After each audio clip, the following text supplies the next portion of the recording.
Assalamualaikum warahmatullahi wabarakatuh. Halo Pekoners, kembali lagi di podcast Pendidikan Ekonomi. The more you know, the more you grow. Kenalin, aku Nesa Dita Yohanes, mahasiswa dari Departemen Pendidikan Ekonomi tahun masuk 2022, Fakultas Ekonomi dan Bisnis Universitas Negeri Padang. Nah, kali ini aku bakalan nemenin Pekoners yang ada di rumah di segmen Polemik Podcast Lens of Economic.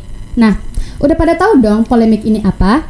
Jadi, polemik merupakan segmen di mana kita bakal eksplorasi atau menjelajahi apa aja sih yang ada di FEB, terutama di Departemen Pendidikan Ekonomi. Oke, tentunya di segmen ini aku nggak sendiri dong. Tentunya kita kedatangan guest star yang luar biasa. Beliau merupakan salah satu dosen dari Departemen Pendidikan Ekonomi, dosen muda nih. Kira-kira udah pada tahu dong siapa sih dosen yang akan menjadi guest star di podcast kali ini? Langsung saja kita sapa. Halo Ibu. Halo Nesa. Halo Pekoners. Oke, kali ini bintang tamu kita adalah Ibu Mentari Ritonga, SPD MPDE, yaitu salah satu dosen dari Departemen Pendidikan Ekonomi. Oke Ibu, boleh disapa dulu dong Pekoners kita Bu. Oke, halo Pekoners. Nah, Ibu Nesa kepo nih Bu.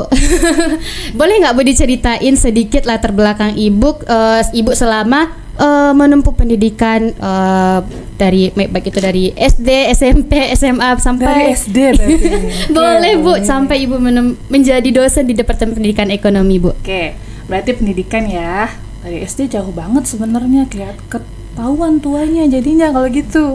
Kalau dari SD sih sebenarnya Ibu SD-nya itu di SD 11 Lubuk Buaya. Itu tahun 97 kalau nggak salah, udah tua kan? Ketahuan tuanya jadinya.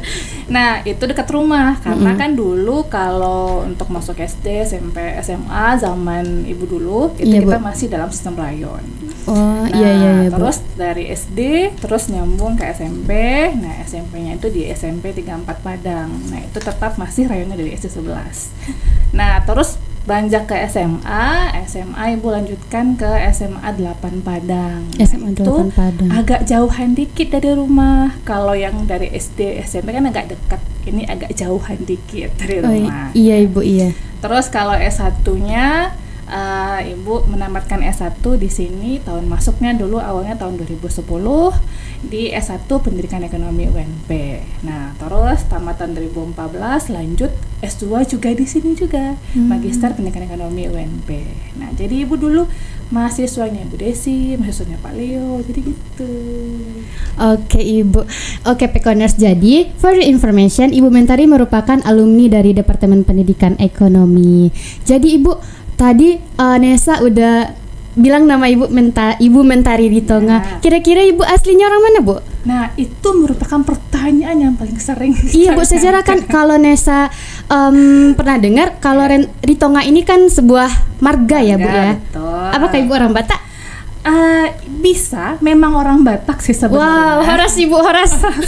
Nah, tapi kalau disuruh bahasa Batak, Ibu nggak tahu. Taunya cuman olo sama nang hadong hepeng. Masa tahu arti nang hadong hepeng? Nggak tahu orang sebut. Nang hadong hepeng nggak tahu. Mungkin Pekoners bisa menebak apa arti nang hadong hepeng. Hepeng itu apa? Duit. Jadi nggak ada duit. Oh, jadi nggak ada duit. Berarti nang hadong kepeng adalah nggak ada duit ya Pekoners. Nanti kalau ditanya-tanya ada duit nggak nih nang hadong kepeng? Nah, cuman gitu. Jadi kadang beratnya Ibu punya marga ini, Ibu kan orang tuanya yang perempuan, Ibu itu asli Minang. Nah, kalau Bapak itu aslinya memang dari Sumatera Utara, dari Sipiro. Jadi kalau bahasa kami di rumah berarti dapat dua suku. Suku dari Minang bisa, suku dari Bataknya bisa. Tapi bebannya itu ketika berperan jadi orang Bataknya karena nggak bisa bahasa Batak. Kadang dengan marga Ritonga tiba-tiba nanti kemana gitu yang di Sumatera Utara orang tiba-tiba ngomongnya bahasa Batak aja, itu kita kayak kayak agak roaming gitu kan. Iya Bu, iya nggak. Terus nanti dibilang nggak bisa bahasa Batak, nah baru tau apa kan gitu kan. Ritonga Pak, nah, masa kau nggak bisa bahasa Batak? Mau gimana? Besarnya juga dari kecil sampai sekarang pun memang besarnya di Padang gitu. Iya Bu, kalau Nesa boleh tahu nih Bu, kalau di Minang Ibu sukunya apa Bu? Jamba. Oh Jamba. Suku Jamba. Oke, bagi partners yang sukunya Jamba, berarti sesuku ya sama Ibu Mentari ya. Oke Ibu, jadi Nesa mau lanjut lagi nih Bu. Kira-kira apa yang menjadi inspirasi Ibu untuk mengejar karir di dunia akademisi tentunya Bu? Karir di akademisi ya? Iya Ibu. Nah, sebenarnya ini agak menjadi rahasia diri Ibu sebenarnya. Jadi sebenarnya dulu waktu awal-awal ya tamat SMA lah istilahnya Pekenors ya. Jadi guru itu kan kalau dari hati, lubuk hati Ibu yang paling dalam tuh bukan jadi cita-cita. Dulu ya, nanti terus karena dulu kan kalau jadi guru itu kan kalau dulu ya di mata Ibu jadi guru, jadi pendidik itu kan kurang keren bajunya. Kan bajunya baju-baju kayak baju dinas, baju gitu dinas ya. Jadi nggak bebas ya, bajunya kurang Bu. Keren gitu iya, kan. Bu. Kalau misalnya jadi perusahaan itu kan kayaknya gayanya keren-keren gitu ya. Kayak independent woman lah ya Bu. Betul sekali. Independent woman ya kan. Nah, terus dulu itu kan zaman-zaman Ibu SMP, SMA kan udah mulai nih drakor merajalela. Jadi kalau jadi kan kalau profesi guru itu kan di drakor kurang hits ya. Iya, pasti Bu. semuanya tuh pasti perempuan-perempuan yang jadi perusahaan. Nah, jadi dulu emang pengennya jadi karyawan yang jadi perusahaan. Nah, tapi itu lagi balik lagi ya. Kadang kita yang berkehendak tapi Allah yang menentukan. Nah, iya, itu Ibu. dia. Nah, awalnya masuk di sini pas pemilihan SBM PTN Bu sama Ibu ya ketika mau masuk kuliah itu Tekon itu bukan pilihan pertama. Wow, jadi Tekon dijadikan opsi keberapa sih Bu? Apakah last choice, second choice? Malah last choice mungkin. Masya Allah. Sama kayak Nesa ya Bu ya, dijadikan last choice. Agak last choice tapi mohon maaf ya untuk yang mungkin dari awal sudah memilih Pekon mungkin, tapi tenang nanti akan ada klarifikasi di terakhir nanti kok. Terus karena itu last choice kan, maunya kan dulu kerjanya di perusahaan luar negeri. Dulu kebetulan maunya perusahaan kayak perusahaan Jepang. Otomatis tuh pengennya mau ke Jepang gitu. Ya kan. Semangat membara ya Bu ya. Ya, untuk pergi ke Jepang. Jadi waktu SMA itu sudah fokus mau kuliah, kursus bahasa Jepang, terus sampai ikutan kalau kita di Jepang itu kan dia juga punya TOEFL sendiri ya. Kalau misalnya bahasa Inggris kan ada TOEFL-nya, ada IELTS-nya. Kalau Jepang itu kalau nggak salah Ibu juga ada tes levelnya, ada N1 sampai N4. Nah, jadi kalau untuk awal-awal itu N4 namanya. Kalau sudah, ini kalau nggak salah ya, nanti tolong Pekoners dan teman-teman yang mungkin mendengar kalau salah mungkin saya diklarifikasi mungkin ya. Nanti yang paling tinggi itu N2 kalau nggak salah. Nah, sampai ikut itu karena maunya tuh ke Jepang. Iya, Ibu. Tapi karena doa orang tua maunya, apalagi mama ya, orang tua maunya itu Ibu jadi guru aja. Karena itu kan dulu kalau pikir orang tua jadi guru tuh enak, ya kan, jamnya fleksibel. Nggak perlu harus memakan waktu yang kalau perusahaan tuh kan kerjanya kan dari pagi sampai lembur kadang kan. Kalau guru kan enggak. Kalau guru kalau anak sekolah libur itu juga libur gitu kan. Kalau kerja perusahaan kan enggak. Kalau misalnya libur kadang kalau memang ada lembur kita terpaksa masih lembur kan, seperti itu. Agak last choice sih. Tapi karena tadi tuh berkat doa orang tua yang lebih kuat daripada doa Ibu kan. Nah, akhirnya lulusnya di pendidikan ekonomi. Oke, Ibu. Jadi mungkin Ibu dari Ibu konsentrasinya ekonomi koperasi ya Bu ya. Betul. Jadi di konsentrasi ekonomi koperasi boleh tahu nggak Bu, apa sih mata kuliah yang Ibu ajarkan di konsentrasi tersebut Bu? Kalau yang sekarang kan Ibu kan ngajarnya kan di konsentrasi ekop ya, koperasi. Iya, Bu. Itu ngajarnya emang fokusnya ke mikro makro. Karena dulu waktu S1 pun Ibu dari S1 sampai S2 memang ngambilnya tuh konsentrasinya ekop gitu. Terus sekarang alhamdulillah diamanahi mengajar di balik ibaratnya kan mengabdi ke alma mater. Ngajarnya sekarang diamanahi untuk mata kuliah mikro makro. Nah, itu mata kuliah yang paling sering Ibu ajar di setiap semesternya gitu. Oke, ekonomi mikro, ekonomi makro. Ya. Pengantar lebih tepatnya pengantar ekonomi makro, pengantar ekonomi mikro gitu. Oke, Bu. Nesa juga mahasiswa dari ekonomi koperasi, iya. Bu. Nah, betul kan? Iya, Ibu. Jadi mungkin Ibu setelah mahasiswa mempelajari semua mata kuliah baik itu makro dan mikro, kira-kira nih Bu, apa sih yang jadi impact-nya bagi mereka dalam kehidupan sehari-hari Bu? Apa sih manfaat bagi mereka, Bu? Kalau manfaat sebenarnya kan untuk semua mata kuliah itu bermanfaat ya. Iya, Ibu. Nah, cuman kalau untuk mikro makro apalagi itu pengantar, dan seperti yang kita tahu kalau untuk semua mahasiswa FEB khususnya untuk mata kuliah pengantar mikro makro itu merupakan mata kuliah wajib yang masih dipelajari oleh semua mahasiswa FEB awal masuk ya kan. Nah, Iya, Ibu. sedangkan kalau untuk manfaat khususnya untuk mahasiswa Pekon seperti yang kita tahu bahwa mahasiswa Pekon itu kan memang core-nya itu kan jadi guru. Ya kan, walaupun memang kita bisa untuk menjadi berprofesi sebagai profesi yang lain seperti karyawan kantoran misalnya atau berwirausaha dan banyak laginya. Cuman kan core kan jadi guru.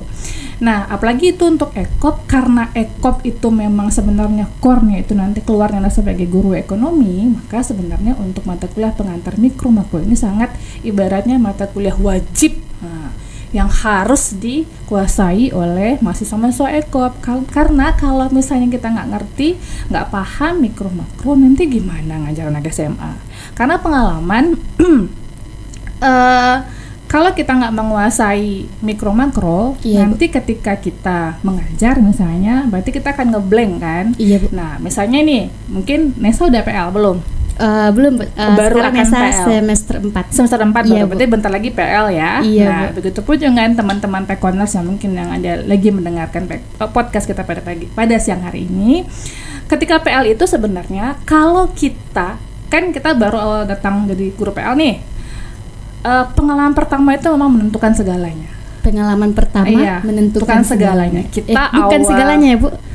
Apa sih ibaratnya, bukan segalanya juga sih. Alur kita selama jadi guru PL gitu loh.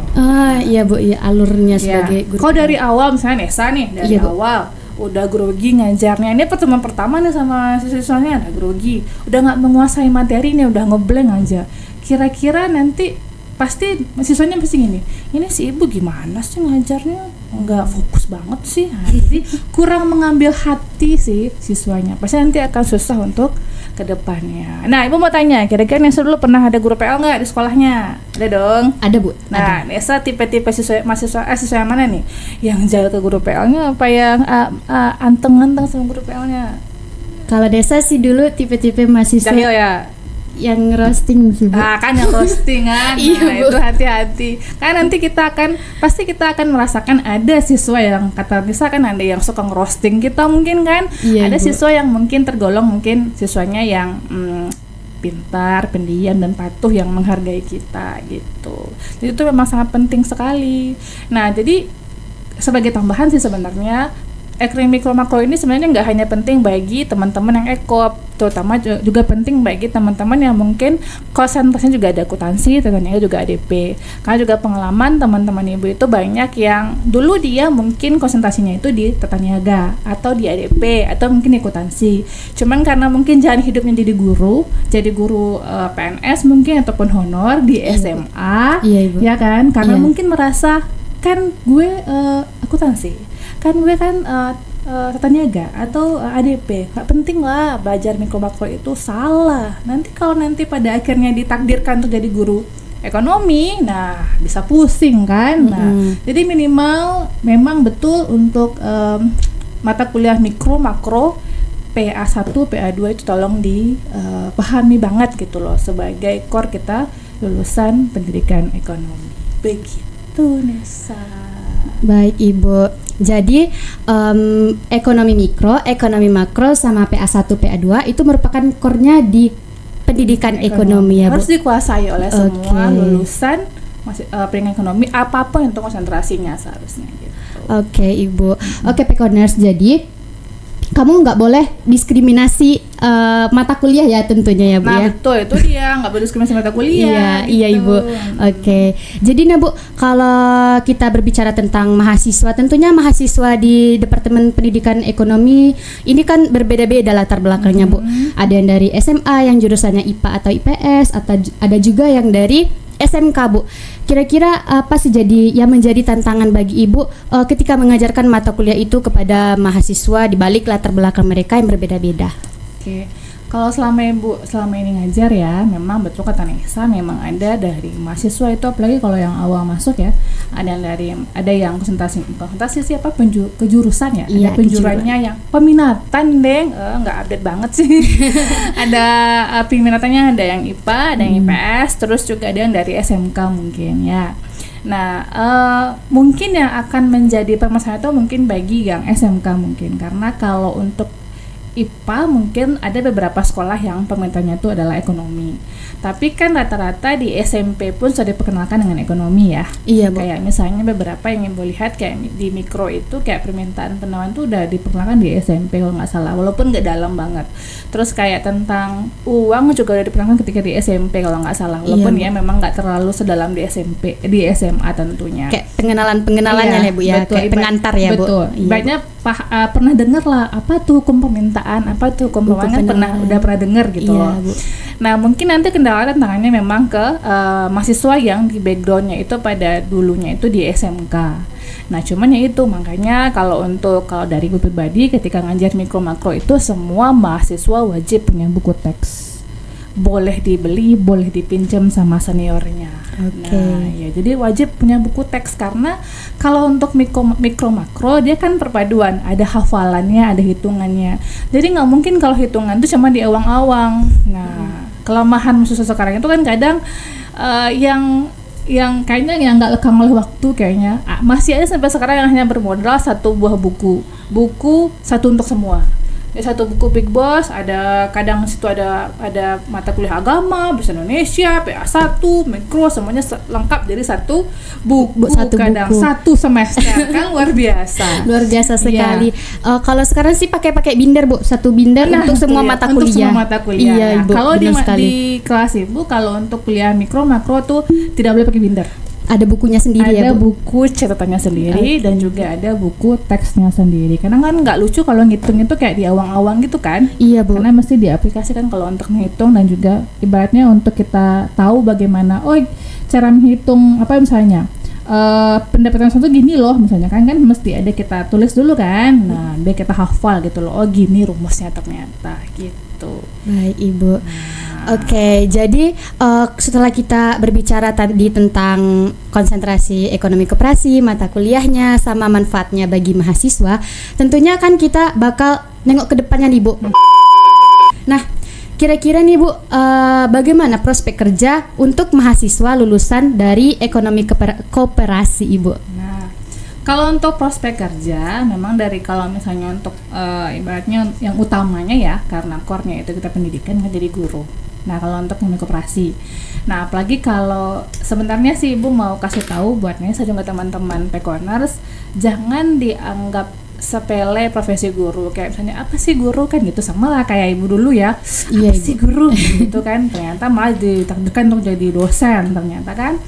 Nah kalau misalnya memang apa sih dalam otak kita itu, dalam impian kita itu mungkin guru, jadi guru honor, guru PNS, kecil gajinya, syukur-syukur PNS, PNS sekarang juga susah tuh untuk tembusnya, lulusannya juga banyak, saingannya banyak gitu kan. Kita mesti harus ibaratnya extraordinary berpikirnya, mesti di luar itu, bahwa ternyata untuk guru itu banyak sebenarnya lapangan pekerjaan guru yang nggak kita ketahui yang sebenarnya besar gajinya. Contohnya menjadi guru ekonomi di sekolah swasta internasional, itu gajinya luar biasa. Apalagi Nesa nih ekop kan ya. Iya, kalau nggak salah nih Nesa juga kasih intar kan ya. Iya, nah, betul banget Bu. Itu dimanfaatkan seharusnya.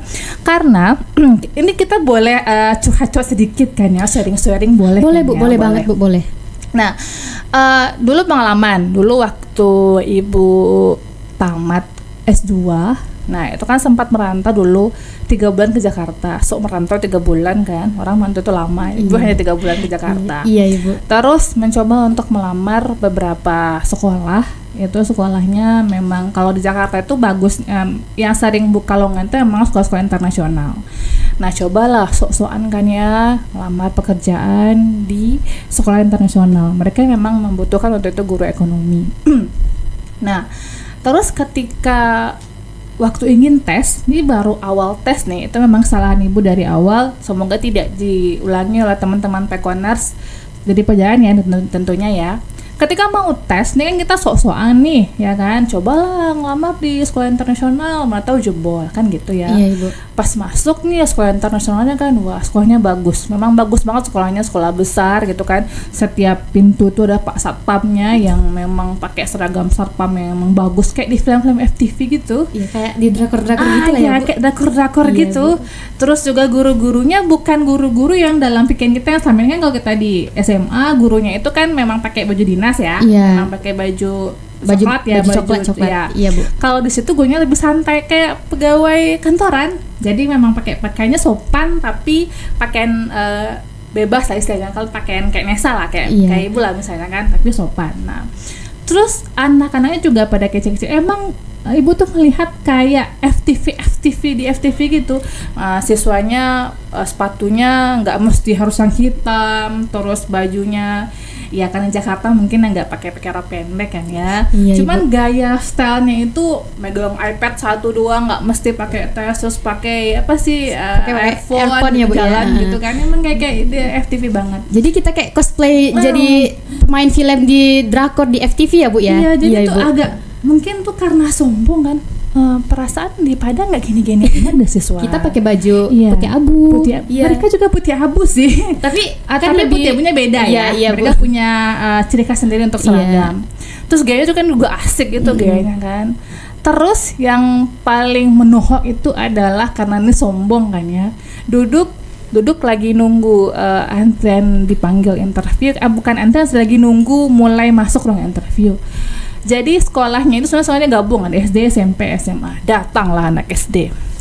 Hey guys, good morning. Pakai bahasa Inggris, fluent banget. wow. Terus dia ngomongin soal konser BTS tadi malam. Bayangin anak SD ya, ngomongin konser BTS di YouTube pakai bahasa Inggris. Nah lo Oke. langsung kan. Nah, Langsung kayak nanya Army kalau mana suaranya Army. Kalau mereka kan asik kan, kalau Miss kan langsung kena langsung mental breakdown kan.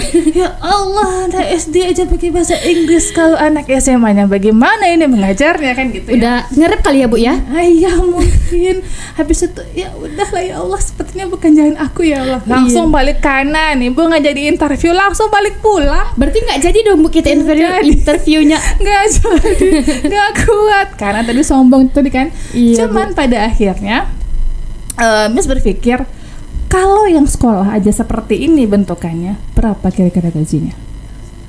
Berapa Nggak ya mungkin kira-kira? kan, 2 juta, 3 juta nggak mungkin kan. Berarti Nah, minimal pasti udah 2 digit. Udah 2 2 digit. digit ya, Bu. Wow. Ya kan? Karena Iya. yang ibu lihat, yang sekolah di sana ternyata adalah banyak anak-anak dari Kedubes misalnya. Anak-anak kedubes ya, Bu? Ya, Kedubes. Misalnya Oke. dia bapaknya Kedubes apa, terus nanti anaknya sekolah di Oke, Ibu. Jadi tadi kita udah berbincang-bincang tentang prospek kerja dari lulusan ekonomi koperasi. Oke, jadi nggak hanya base-nya kita tuh nggak berpatok ke Guru satu honor, ke nggak guru PNS honor gitu ya, Bu, ya. nggak ke PNS, tapi for information Pekoners, kita juga bisa mengajar di sekolah-sekolah top. Contohnya sekolah-sekolah internasional.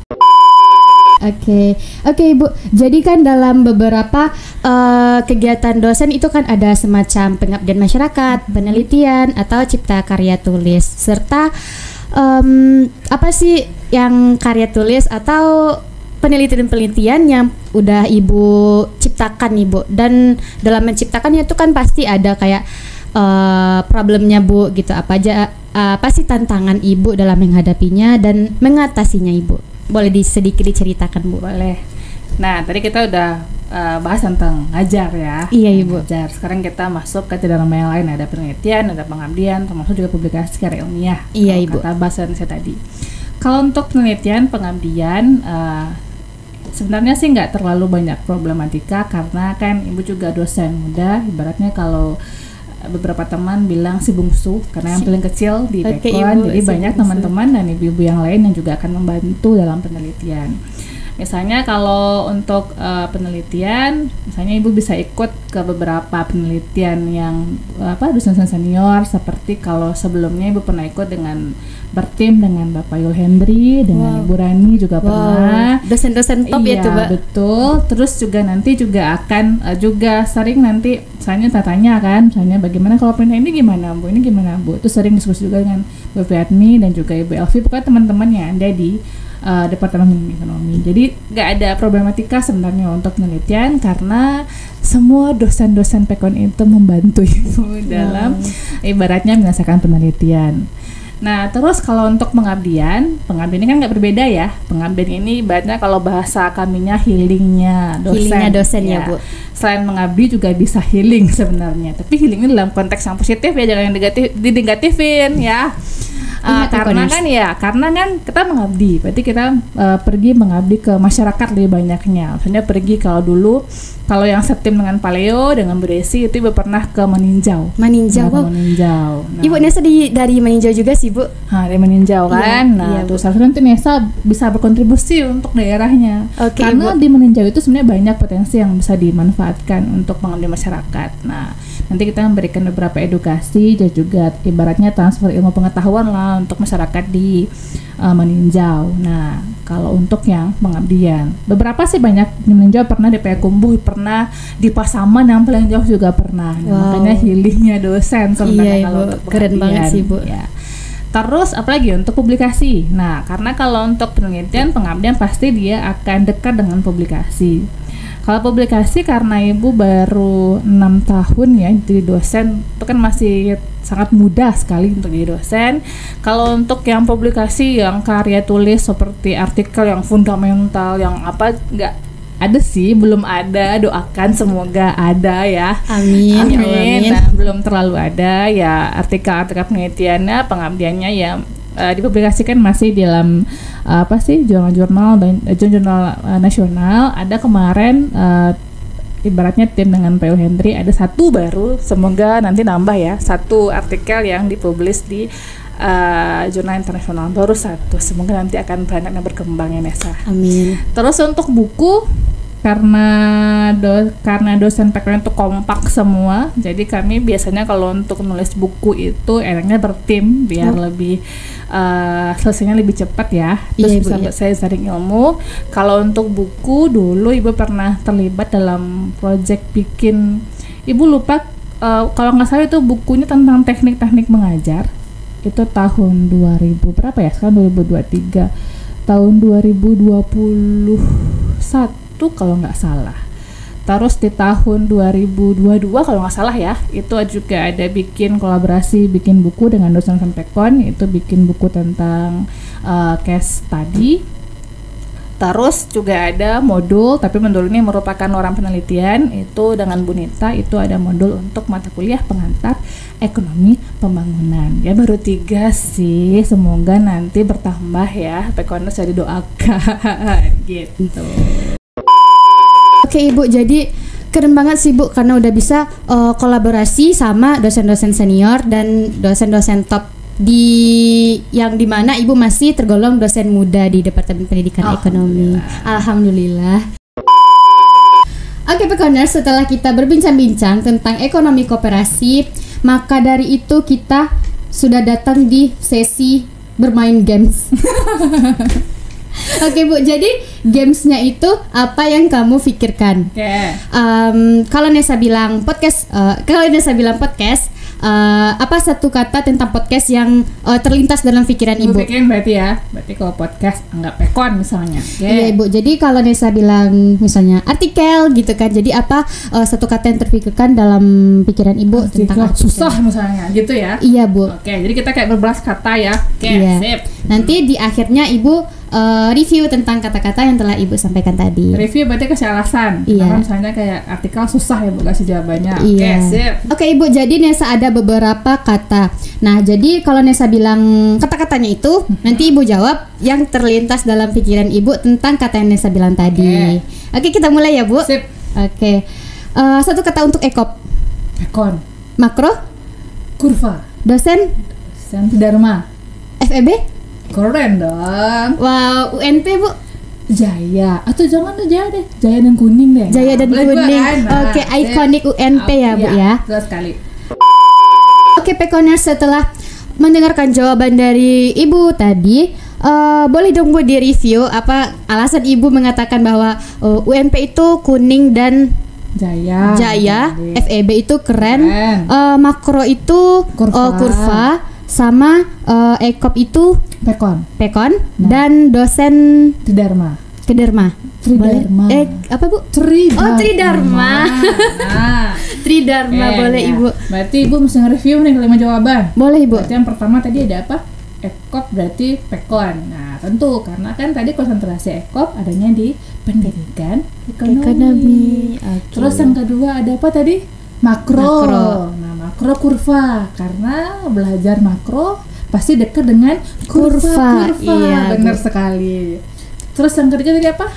Dosen Bu. Dosen itu berarti Tridharma ya, karena memang tugas dosen itu melaksanakan Tridharma pendidikan. Tadi kan ada pengajaran, penelitian dan juga pengabdian masyarakat. Oke, pengajaran, penelitian, pengabdian masyarakat. Baik Betul, Ibu. 100. Terus tadi terakhir apa ya? FEB, Bu, FEB. Keren, pasti keren dong. Apalagi sekarang tuh FEB udah bagus tampilannya. Beda deh dari FEB. FE Ibu zaman dahulu kalah. Nah, gitu.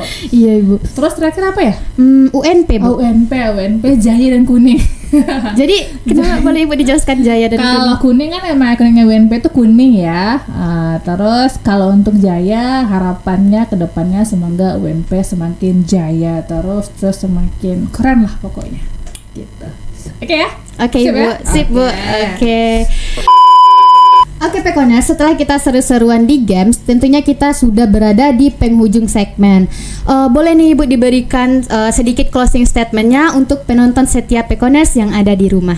Oke, closing statement berarti ya. Iya Bu. Nah kalau untuk pekoners di rumah, karena tadi kita bahas tentang ekop ya, berarti sebenarnya kalau untuk yang nggak hanya untuk ekop sih, pokoknya untuk seluruh nanti alumni pendidikan ekonomi nanti jangan takut untuk jadi guru, jangan hanya berpikir bahwa guru itu hanya jadi PNS dan juga jadi guru honor yang gajinya kecil, tapi berpikir lebih luas bahwa kita nanti bisa jadi berkarir jadi guru yang go internasional. Amin. Nah, supaya nanti juga pengalamannya juga akan lebih terasa, terus cuannya juga lebih besar gitu loh. Oke ya? Iya Bu. Sip ya.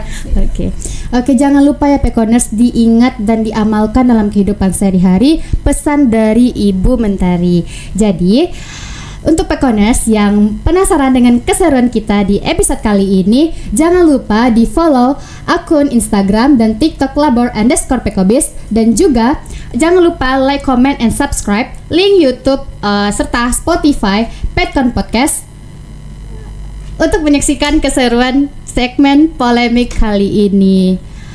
Oke Ibu, sebelum kita benar-benar berakhir dan benar-benar berpisah Ibu, boleh nih Ibu kita tagline podcast pendidikan ekonomi dulu Bu. Apa itu tagline-nya? Oke. Jadi Bu, kalau Nesa bilang podcast pendidikan ekonomi, kita sama-sama bilang the more you know, the more you grow. The more you know, the more you grow. Oke. Oke Bu, sip. Mulai nih. Mulai Ibu, kita mulai Bu. Oke, ready go. Podcast pendidikan ekonomi, the more you know, the more you grow. Aku Nesa Dita Yohanes pamit undur diri. Dan saya Ibu Menteri Tengah SPD MPDE. Assalamualaikum warahmatullahi wabarakatuh. Bye bye.